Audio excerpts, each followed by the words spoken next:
할렐루야. 네, 반갑습니다.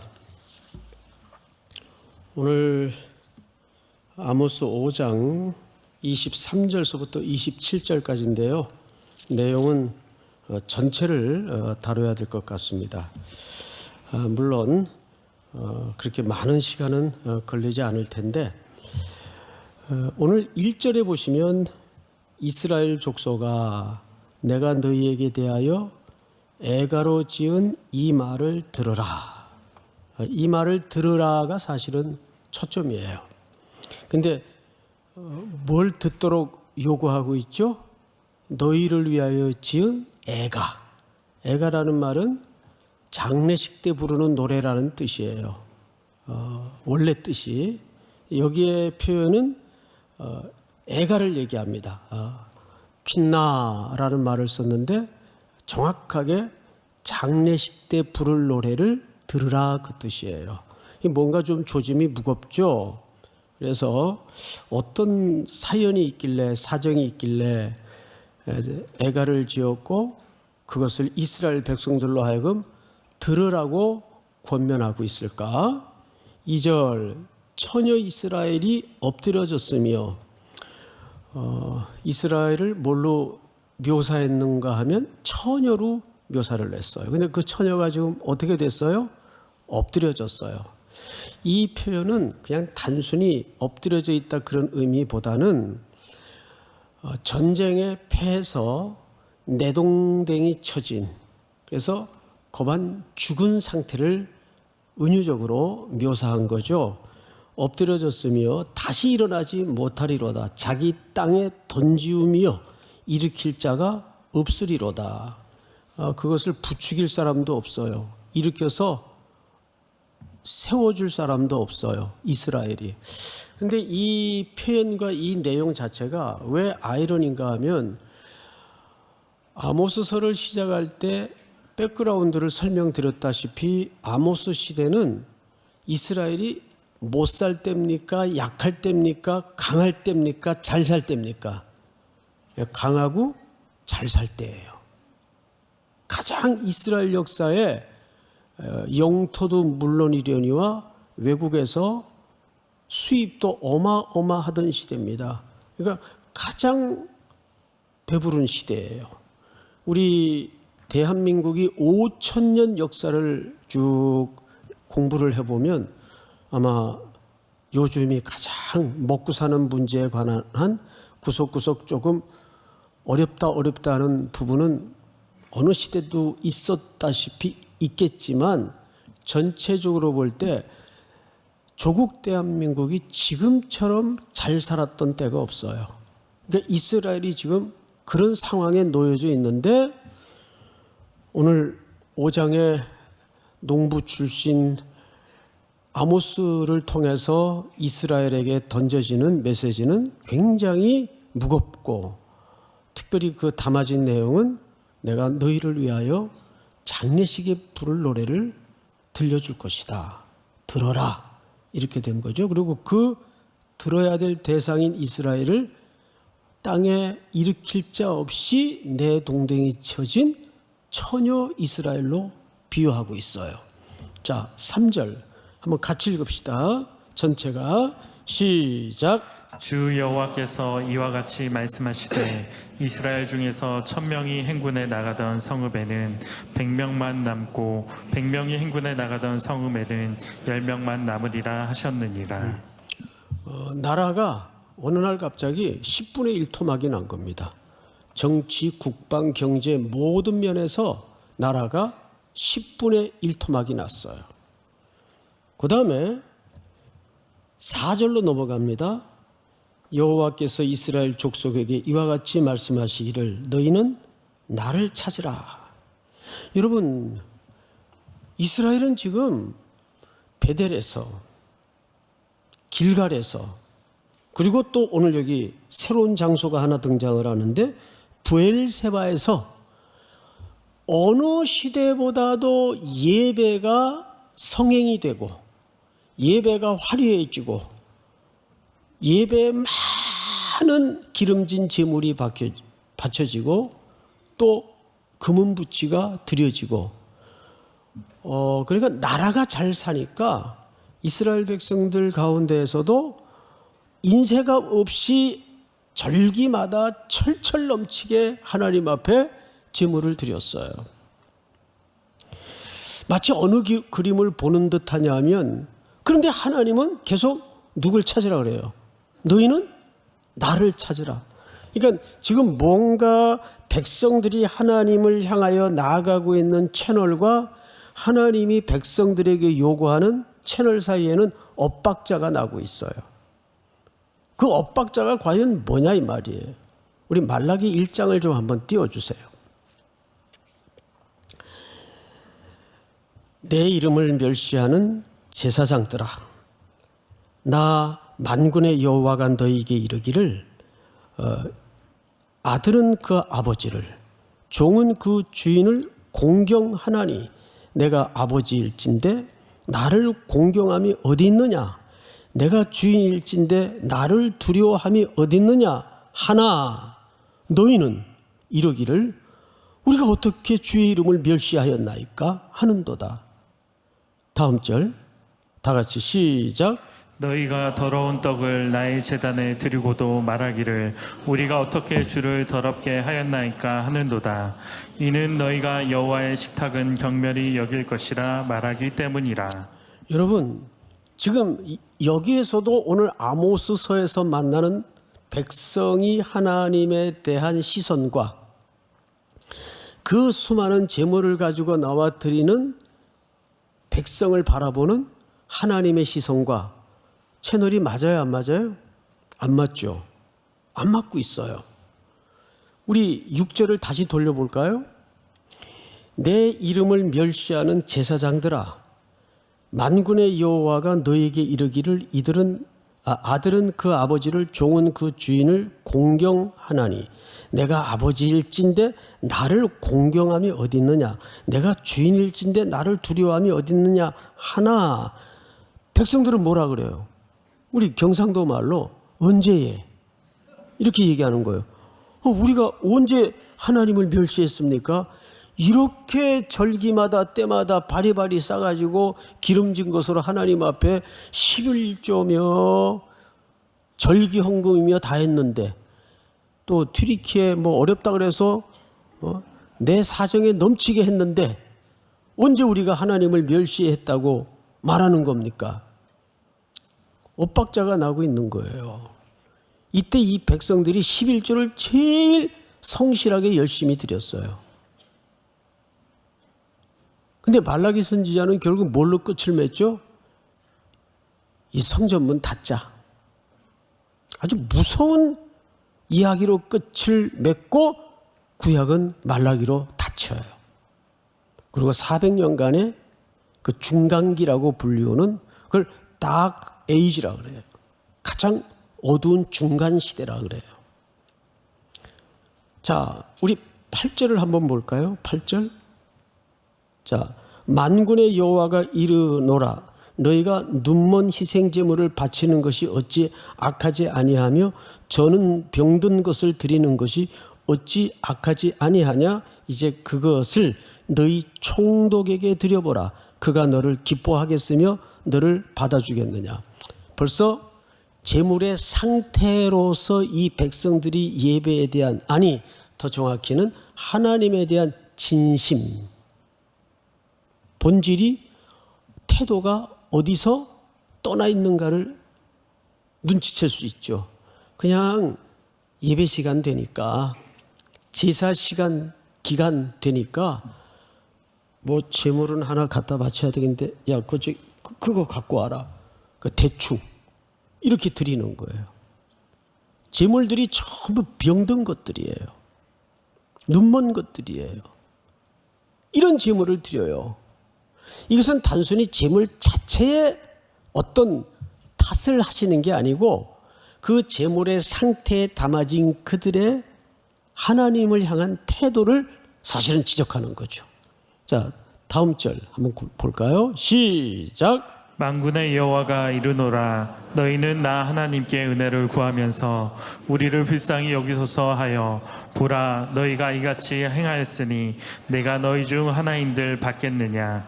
그렇게 한들 내가 너희 중에 하나인들 받을 수 있겠느냐? 마지막 10절 제가 읽습니다. 만군의 여호와가 이르노라 너희가 내 제단 위에 헛되이 불사르지 못하게 하기 위하여 너희 중에 성전문을 닫을 자가 있었으면 좋겠도다. 내가 너희를 기뻐하지 아니하며 너희가 손으로 드리는 것을 받지도 아니하리라. 그러니까 이 백성들이 뒤에 이제 집에 가서 나중에 읽어보시면 뭐라고 항변을 하냐 하면 우리가 얼마나 11조 열심히 드렸는데요. 얼마나 헌금 많이 드렸는데요. 이런 식으로 자기들이 종교의 행위만을 강조합니다. 본심과 진심은 떠난 채. 자, 이 재판이 아모스 시대에 그대로 반영이 됩니다. 오늘 그래서 4절을 다시 보세요. 여호와께서 이스라엘 족속에게 이와 같이 말씀하시기를 너희는 나를 찾으라. 이때 이스라엘 백성들은 베델에서 길갈에서 우리 베델에서 이 백성들이 하나님께 단을 쌓을 때 그 속내를 들여다봤죠. 진짜 우상단지는 상수리 나무 밑에다가 묻었다는 게 사실은 감추고 그 뜻이에요. 그리고 몸만 형식만 올라가서 열심히 제사의 행위를 강화시키는 겁니다.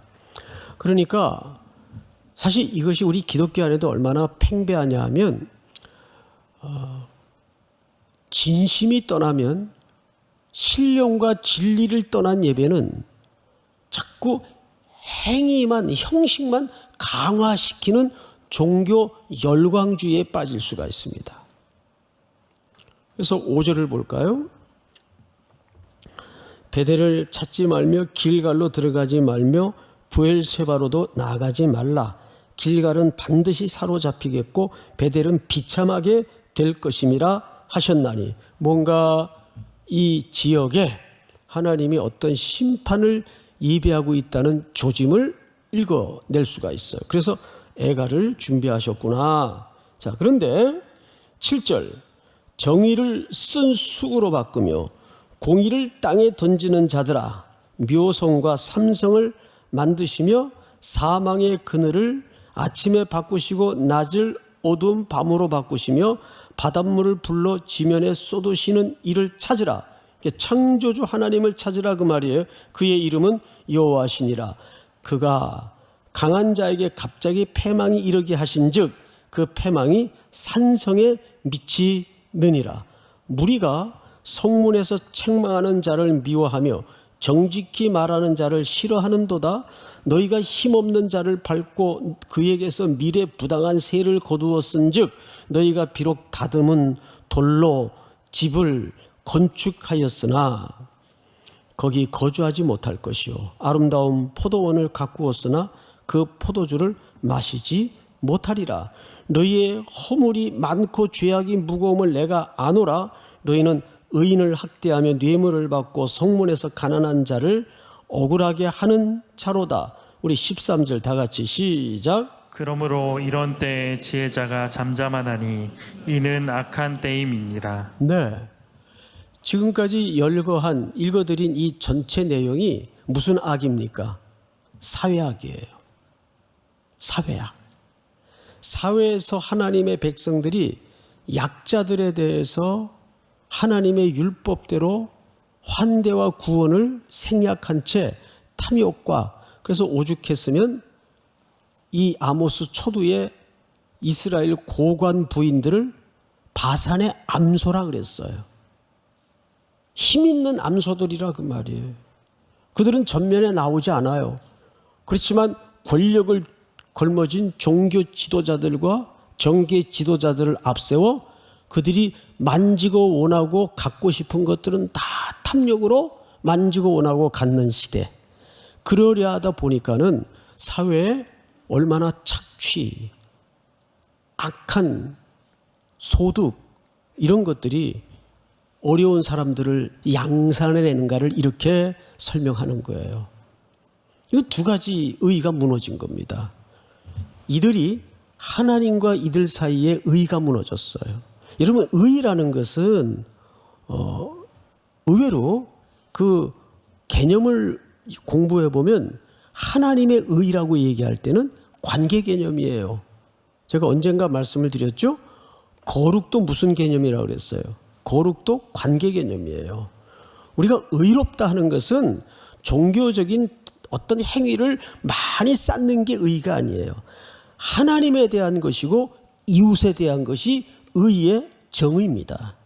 그래서 오늘 아모스서에는 공의라는 말이 굉장히 많이 나오고 정의라는 말이 굉장히 많이 나옵니다. 자, 또 몇 절을 보시냐면 이제 그 부분은 나중에 좀 더 자세히 설명을 드리겠습니다. 18절 화 있을진저 여호와의 날을 사모하는 자여. 누가? 이스라엘이 여호와의 날을 사모해요. 자, 앞을 잠깐 보십시다. 여기 여호와의 날을 사모하는 자여 앞에 화 있을진저 그랬어요. 호이라는 말을 써요. 이 호이라는 말은 히브리어에 슬픔을 기초로 한 탄식을 전제할 때 호이라는 말로 시작을 합니다. 자, 그런데 여호와의 날을 사모하는 자여, 너희가 어찌하여 여호와의 날을 사모하느냐 그랬어요. 이스라엘 백성들이 여호와의 날을 사모하는 것과 오늘 아모스 선지자가 여호와의 날이 임할 거라는 이 양자의 표현 속에는 단어는 같은데 다른 이해를 기초로 담고 있습니다. 평상적으로 이스라엘 백성들이 여호와의 날을 사모할 때는 이런 날입니다. 구원의 날입니다. 하나님이 군대 대장으로 오셔서 이 백성들을 구원하시고 구원의 끝머리에는 반드시 승리를 주시는 그날을 이스라엘 백성들은 뭐라고 묘사하냐면 구원의 날 또는 여호와의 날이라고 묘사합니다. 그래서 이스라엘 백성들은 항상 어느 시대든지 그 여호와의 날을 고대하고 앙망하고 기다리고 있었어요. 그런데 오늘 아모스 선지자가 일침을 가합니다. 너희가 왜 그날을 사모하느냐? 그러면서 이렇게 얘기를 해요. 18절 화 있을진저 여호와의 날을 사모하는 자여, 너희가 어찌하여 여호와의 날을 사모하느냐? 그날은 뭐요? 못이 아니라 어둠이요 빛이 아니라. 놀랍죠? 분명히 이스라엘 사람들이 알고 있는 여호와의 날은 적을 심판하는 날이요 자기 백성에게 구원과 승리를 보장해 주는 날이에요. 근데 왜 그것이 어둠이고 빛이 아닐까요? 그리고 밤낮 없는 캄캄함이 아니냐? 놀라는 거죠. 낮과 밤이 똑같아요. 캄캄함으로, 어둠으로 똑같아요. 낮이 없어진 거예요. 이것은 하나의 시적인 문학적 표현이지만 그 이유를 이렇게 설명합니다. 21절 내가 너희 절기들을 미워하여 멸시하며, 여기 미워하여 멸시하며 또 너희 성회들을 기뻐하지 아니하나니. 이것은 거절을 얘기해요. 너희가 지금까지 무수히 내 앞에 나와 오만 폼을 잡고 멋있게 거룩하게 번잡스럽게 드리는 그 모든 예배는 내가 이제부터 거절한다. 내가 기뻐하지 않는다. 내가 거절한다. 이렇게 설명을 하는 거죠. 자, 그런데 이어서 조금 더 자세한 내용을 제사의 종류들을 열거합니다. 보세요. 너희가 내게 무슨 제? 번제. 두 번째는 소제를 드릴지라도 내가 받지 아니할 것이요 너희의 살진 희생의 화목제도 내가 돌아보지 아니하리라. 여러분 앞을 보실까요?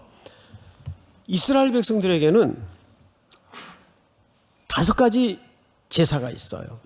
속건제, 속죄제, 그리고 오늘 여기 나오는 번제, 소제, 화목제. 이 5가지 제사가 있는데 그중에 속건제와 속죄제는 여기 빠졌어요. 왜냐하면 속건제와 속죄제는 그 제사의 본질이 구원에 대한 감사예요.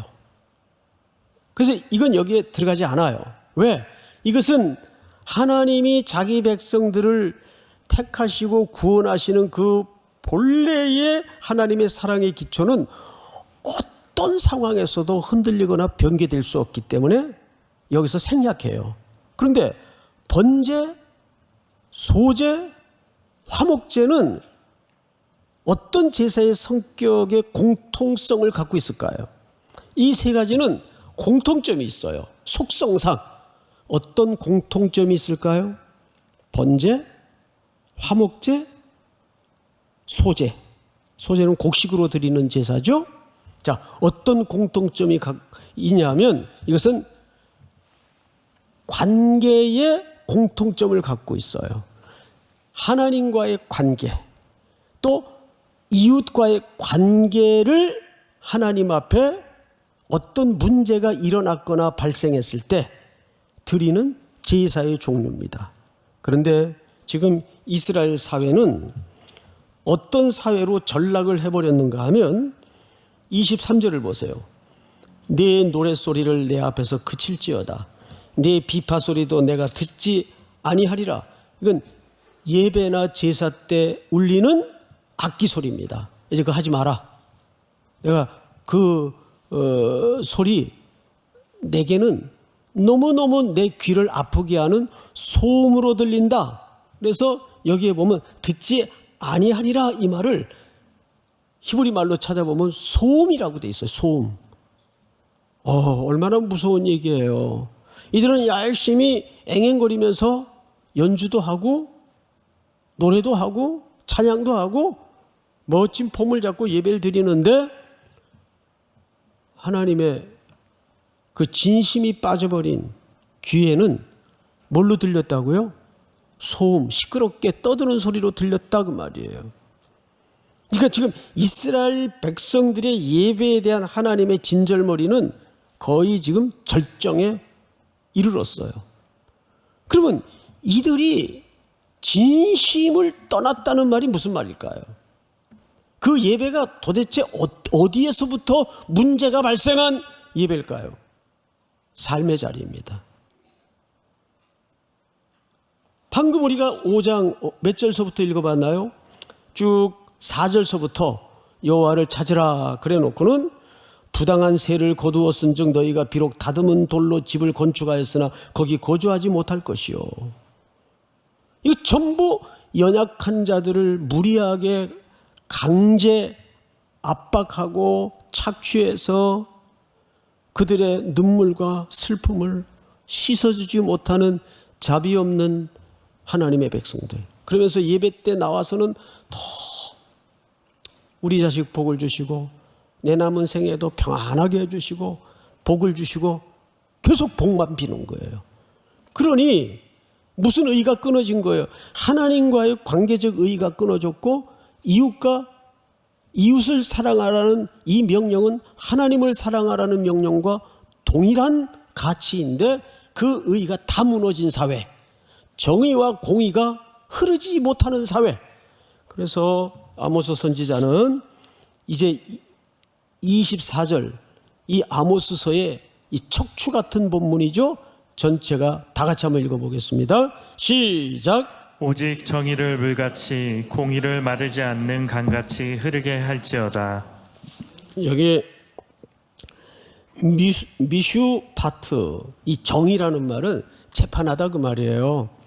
여러분, 이스라엘은 어느 성문에 가든지 그 앞에 재판석이 있어서 성문에 앉은 자는 특별히 재판장이 성문에 앉습니다. 그런데 그 재판이 굽어졌어요. 부자들에게 유전 무죄, 무전 유죄. 옛날에 어떤 탈주범들이 만들었던 그 유명한 표현이죠. 그런 세상이 이스라엘 하나님의 백성 공동체 안에서 횡행하고 있더라 그 말이에요.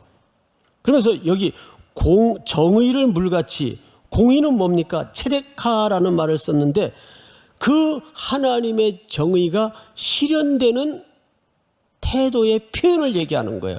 근데 잘 생각해 보세요. 정의가 무너졌는데 공의인들 제대로 흘러가겠어요? 흘러갈 수가 없죠. 그걸 마르지 않게 흘러가게 하라 그 말이에요. 그러면 결국 이스라엘 백성들이 정의가 뭐같이요? 물같이, 공의를 마르지 않는 강같이 흐르게 할지어다. 이렇게 하려면 마르지 않은 물의 근원은 어디겠어요? 신약에 가니까 예수님이 내게로 와서 생수를 마셔라.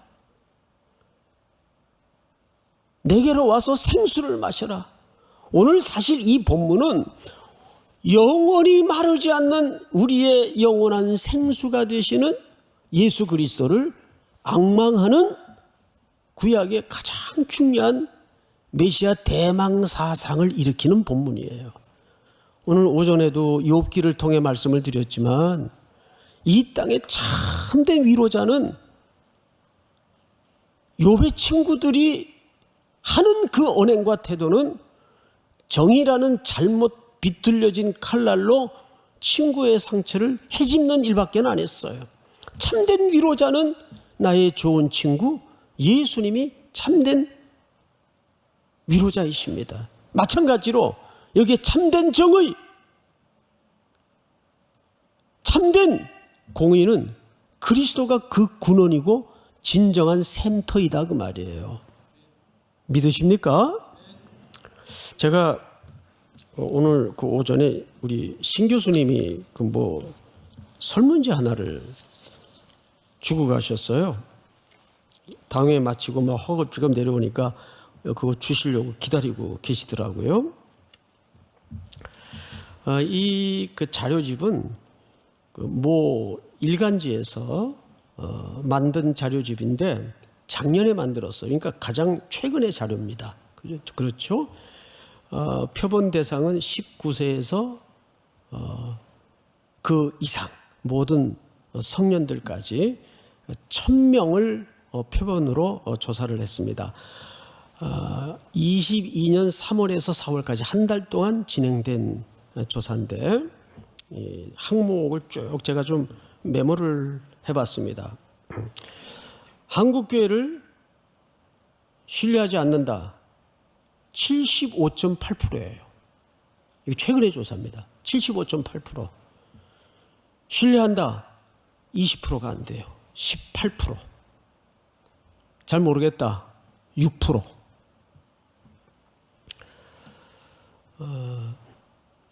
그러면 이웃에 대한 봉사에 대한 질문입니다. 모든 여타 종교가 이웃에 대한 봉사를 조사했더니 천주교가 26.9%, 우리 개신교가 25.8%, 한 1% 정도, 이건 뭐 거의 차이가 없이 엇비슷합니다. 불교는 8%, 뭐 거의 게임이 안 되죠. 그런데 그 다음이 참 가슴이 아파요. 이웃에 대한 봉사가 26.9%, 25.8% 엇비슷한데 이 봉사에 대한 진정성을 묻는 문항이 있었어요. 그 봉사에 대해서, 이웃에 대해서 진정성에 대해서 물었더니 천주교를 거의 30%, 28.9% 신뢰한다. 진정성이 있다. 근데 우리 기독교는 13.6%. 이건 거의 절반도 안 되는 진정성에서 그만큼 떨어지는 거죠. 이거는 여러분 절대 자료일 수는 없지만 우리가 굉장히 귀 기울여 드려야 될 교회의 방향과 속성이 현주소가 여기에 어느 정도는 담아져 있다고 저는 봐요. 그 다음에 문항이 뭐냐면, 그러면 우리 기독교에 대해서 뭐 때문에 그렇게 생각을 하느냐, 세 가지를 들었어요. 너무 배타적이다. 또 다른 표현으로 너무 독선적이다. 두 번째는 위선적이다. 위선적이다. 그리고 이기적이다. 세 가지 키워드를 뽑았더라고요. 신뢰성이 떨어지는 요인에 대해서 배타적이다, 또는 독선적이다, 위선적이다, 이기적이다. 근데 참 죄송하지만 어느 정도는 수긍을 안 할 수가 없어요. 제가 봐도 그런데요, 뭐. 한국 교회를 제가 봐도 그런데요, 뭐. 그러면 어떻게 해야 되겠느냐? 한국 교회가. 그러니까 방향성에 대해서 물은 겁니다. 그럼 도대체 어디로 가야 되겠느냐? 제일 압도적인 이건 여러분 기독교인들에게만 묻는 문항이 아니에요. 그냥 일반인들에게 물었던 문항이에요. 그래서 더 의미가 있는 겁니다. 그럼 어디로 갔으면 좋겠느냐? 한국 교회가 약자들을 좀 더 돌보는 교회가 되었으면 좋겠다. 이게 가장 퍼센티지가 높았어요. 그리고 두 번째가 사회의 방향을 좀 건강하게 계도했으면 좋겠다. 여기에는 진보, 보수가 나누어져서 머리 터지게 싸우는 이 부분도 들어가 있어요. 두 번째 많았던 그 문항이 어디로 갔으면 좋겠냐의 두 번째 많았던 조항이 15.8%인데 많죠? 개인의 삶에 대한 치유와 회복, 이쪽을 많이 요구를 해요. 그리고 마지막으로 그러면 당신이 신앙을 떠난 이유가 뭐냐 했을 때 기독교인들에 대한 실망이 50%입니다. 그러니까 거기에는 교회를 떠난 사람도 있었을 거 아니겠어요? 50%. 두 번째가 별로 생활에 도움이 안 돼서. 그러니까 이것은 일반인들을 대상으로 한 표본조사니까 이게 절대화할 수는 없어요. 어느 정도 감안하더라도 여기에는 일반인들이 한국 교회에 대해서 이런 기대를 갖고 있을 수 있겠구나 정도는 우리가 염두에 두고 봐야 됩니다. 여기 오늘 5장 24절에 오직 정의를 물같이 공의를 마르지 않는 강같이 흐르게 할지어다 했을 때 여기 정의와 공의는 첫째 빈익빈 부익부 있는 자들의 편을 들어주는 세상으로 이스라엘이 어느새 잘 살게 되니까 바뀐 겁니다. 그러면서 약자들은 물리적으로 더 공궁에 빠질 수밖에 없으니까 더 헤어나올 수가 없는 거예요. 사회 구조가 하나의 이게 체계화되어 가니까 거기서 더 이상 헤어나올 수가 없는 거예요. 그래서 끊임없이 우리 기독교는 낮은 곳을 지향하지 않으면 십자가의 정신과 예수님의 마음을 따라 아래로 내려가지 않으면 한국 사회에 이 복음이 갖고 있는 가치와 교회가 선포해야 될 복음의 능력을 오해시킬 수가 있는 거예요. 특별히 우리 삼일교회는 물론 팬데믹 기간 동안에도 물론이려니와 엔데믹으로 들어온 요즘에도 이 부분에 대해서는 계속 우리가 노력하고 애쓰고 강조해 오고 있지만 거기에서 안주해서는 안 되고 우리의 정말 사각지대 연약한 이웃들이 누구일까를 끊임없이 돌아봐주는. 그래서 오늘도 당회를 했지만 우리 장로님들이 한 분도 예외 없이 이런 교회의 가치관이나 방향에 대해서 교회는 예수님 오시는 그날까지 10년, 20년 후에라도 이 기조는 흔들려서는 안 돼요. 그 이유를 마지막으로 설명을 좀 드리겠습니다. 25절 이스라엘 족속아 너희가 40년 동안 광야에서 희생과 소제물을 내게 드렸느냐? 너희가 너희 왕 식국과 기윤과 너희 우상들과 너희가 너희를 위하여 만든 신들의 별 형상을 지고 가리라.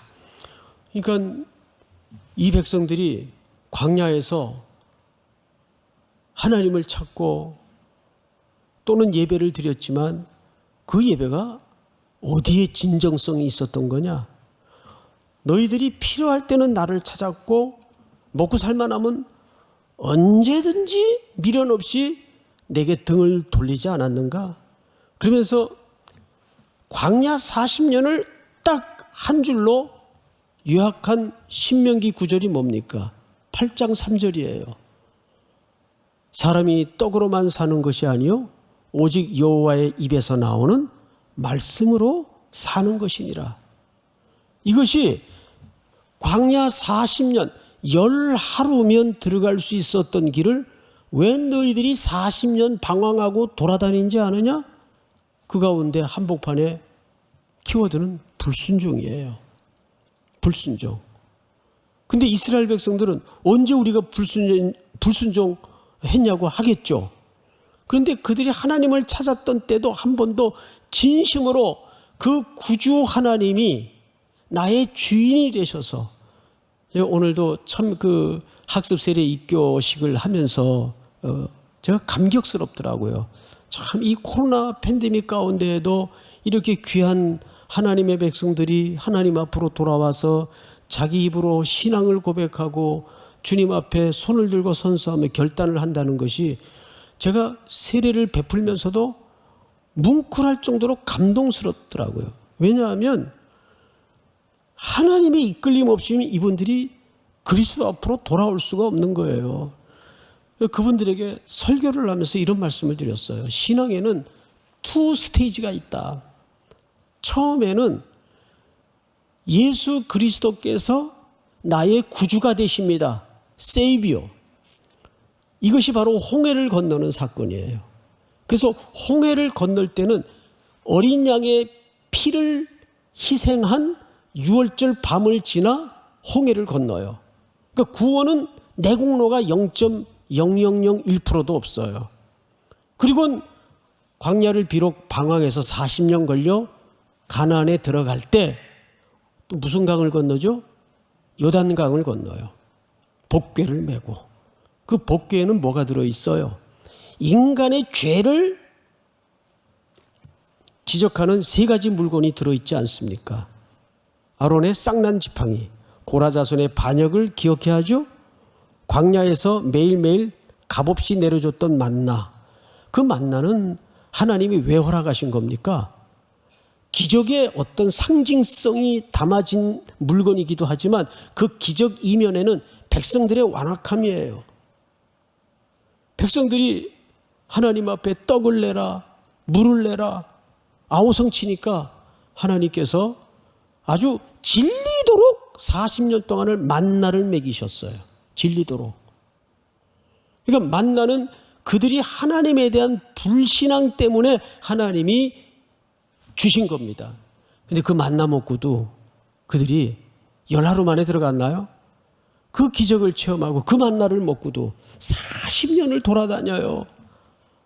뺀질뺀질하고 하나님 안 믿고 끝까지 자기가 자기 인생의 주인이 되어서, 그리고 마지막 3번째 물건은 뭡니까? 모세의 10계명을 적은 돌판인데 그 돌판이 첫 번째 돌판입니까? 두 번째 돌판입니까? 두 번째 돌판이죠. 첫 번째 돌판은 어디 갔어요? 이스라엘 백성들의 우상 숭배로 모세가 집어던져서 가루를 만들어 백성들에게 마시우게 하지 않습니까? 그리고 우상 숭배에 참여했던 그 백성들을 레위 자손을 통해서 3,000명 이상을 척결하죠. 그러니까 두 번째 돌판이라는 것은 뭘 얘기하는 걸까요? 이스라엘 백성들이 하나님의 손길에 의해서 그 많은 기적을 체험하고도 여전히 불순종 덩어리라는 것을 그 3가지 기적이 표현된 물건을 통해서 압축적으로 상징하는 겁니다. 그래서 그 복개 윗뚜껑 지역을 뭐라 그래요? 멀시, 싯, 자비의 자리, 시은좌라 그러잖아요. 제사장이 지성소 안으로 들어와서 잡은 짐승의 피를 어디다 부어요? 그 지붕 위에다 부어요. 그리스도의 공로 없이는 우리가 일보도 진전할 수 없다는 복음의 내용을 담아서 그 법궤를 앞세워서 요단강을 건너요. 기억나시죠? 이제 내일부터 그 얘기가 시작이 될 거예요. 응? 요단강을 건너면 바로 뭡니까? 그때부터 전쟁이에요. 가나안은 천국의 상징이 아니라 그리스도께 순종하면 그 땅은 싸워서 빼앗는 땅이 아니라 얻어지는 이미 약속한 땅이에요. 그래서 약속을 하는데 미래 완료형으로 1장에 보면 여호수아에게 하나님이 설명을 해요. 내가 이 땅을 발바닥으로 밟는 것을 너희에게 주었노니, 완료형으로 설명을 해요. 들어가지도 않았는데. 그러니까 가나안 땅은 뭘 연습하고 훈련하는 공간이냐 하면, 이제 나의 구주가 되신 그리스도를 앞장 세워서 그의 피 흘린 공로를 앞장 세워서 이제는 이 가나안이라는 지형적인 공간은 그분께 어떻게 순종하느냐를 삶으로 연습하는 공간이 가나안 땅입니다. 오늘 27절을 볼까요? 내가 너희를 다메섹 밖으로 사로잡혀 가게 하리라. 그의 이름이 만군의 하나님이라 불리는 여호와께서 말씀하셨느니라. 여기 다메섹 밖으로라는 말은 고갯길입니다. 그래서 오늘 말씀의 제목이 이스라엘의 미아리 고개. 여러분, 그 미아리 고개 가사가 이렇게 돼 있어요. 제가 부를 수는 없지만 부를 줄 알아요. 그런데 예배 시간이니까 미아리 눈물 고개, 이게 1956년 제가 태어나던 해 만들어진 노래예요.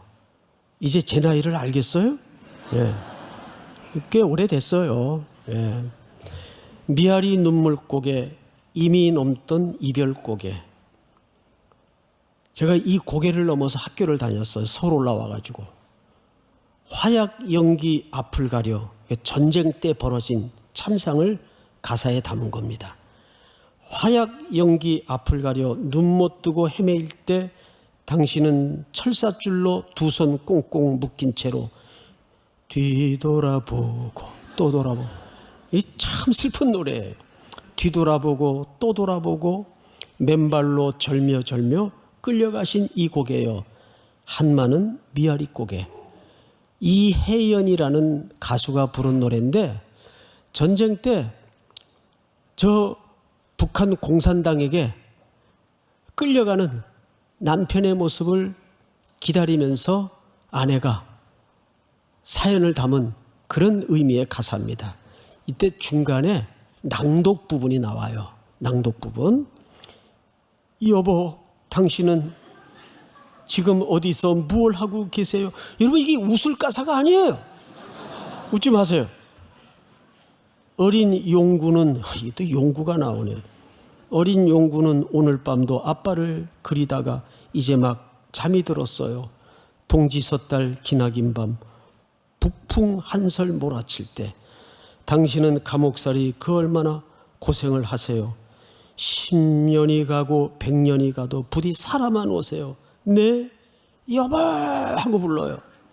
아빠를 그리다가 어린 것은 잠이 들고 동지 섣달 기나긴 밤 북풍 한설 몰아칠 때 당신은 감옥살이 그 얼마나 고생을 하오. 10년이 가고 100년이 가도 살아만 돌아오소. 울고 넘던 이 고개요, 한마는 미아리 고개. 여러분, 지금 그 미아리 고개 가면 옆에 무당집들, 점집들이 쫙 지금도 있어요. 그래서 조금 지름길로 가려면 아리랑 고개를 넘어야 돼요. 그 도남동 성신여대 앞에, 그쪽에 사시던 분들은 다 아실 거예요. 이 미아리 고개는 6.25 당시에 유일하게 북으로 가는 통로였습니다. 일로 많이 끌려갔어요. 철살줄에 묶여가지고 많이 끌려갔어요.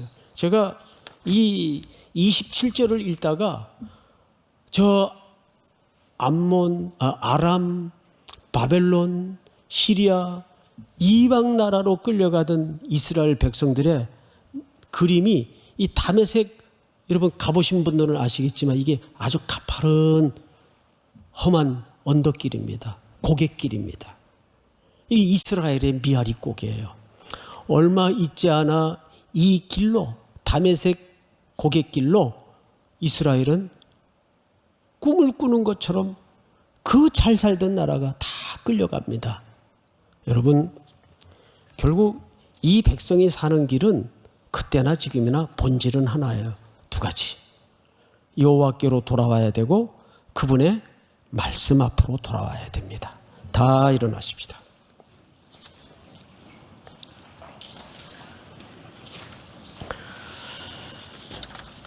주님 다시 오실 때까지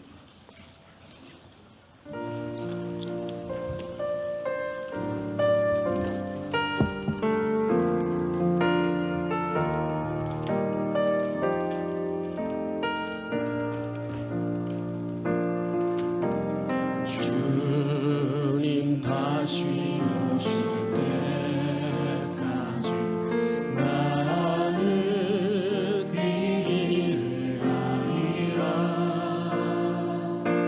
좁은 길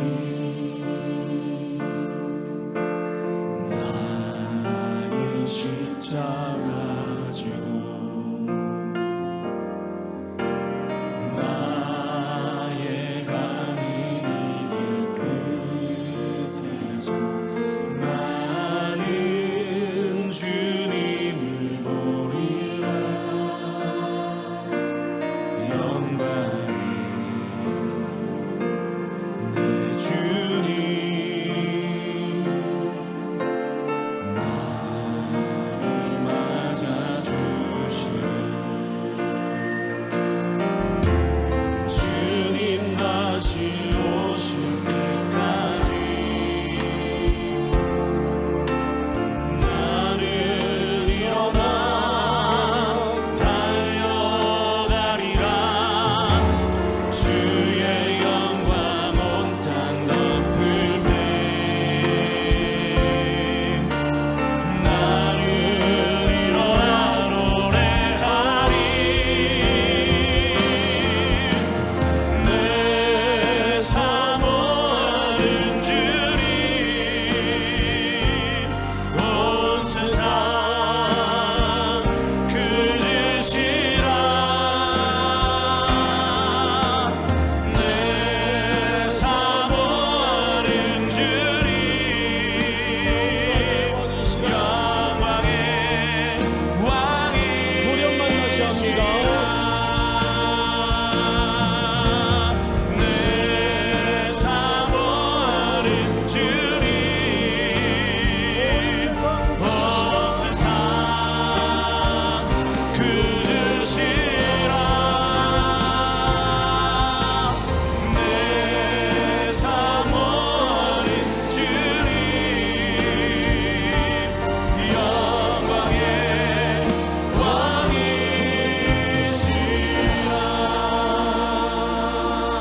왕이시라. 기도하겠습니다. 거룩하신 하나님, 계속하여 우리 모두에게 말씀하시길 여호와께 돌아오라. 여호와를 찾으라. 하나님 언약 안으로 들어오라는 초대 앞에 어느 한 걸음도 흐트러뜨림 없이 또 한 줄을 순종하며 걸어가게 하시고 살아낼 수 있도록 힘과 지혜와 단단한 믿음을 새롭게 하여 주시옵소서. 또 한 주를 살아낼 우리 성도들, 우리 청년들, 여러 가지 사정으로 사연으로 힘든 환경, 힘든 마음이지만 주께서 여전히 우리의 눈물 속으로, 고난 속으로, 환난 속으로 찾아오셔서 내 영혼을 머리끝부터 발끝까지 견고히 붙들어 주실 줄을 믿습니다. 우리 청년들에게 꿈을 펼칠 수 있는 선교의 현장을 허락해 주시고 일상 속에서도 하나님의 임재를 경험하는 일상의 기적을 경험할 수 있도록 도와 주시옵소서. 물질과 건강과 여러 가지 아픔 속에 실질적으로 목마른 사람들에겐 꼭 필요한 것으로 채워주시고 우리가 구하고 기대했던 것보다 더 지혜가 높으신 하나님의 것으로 만족해 하여 주시옵소서. 지금은 우리 구주 예수 그리스도의 은혜와 하나님 아버지의 높고 높으신 사랑하심과 성령님의 교통하심이 오늘 머리 숙여 경배하는 모든 주의 백성들, 해외, 군에 출타해 있는 가족들, 복중의 생명까지 영원토록 함께 있을지어다. 아멘.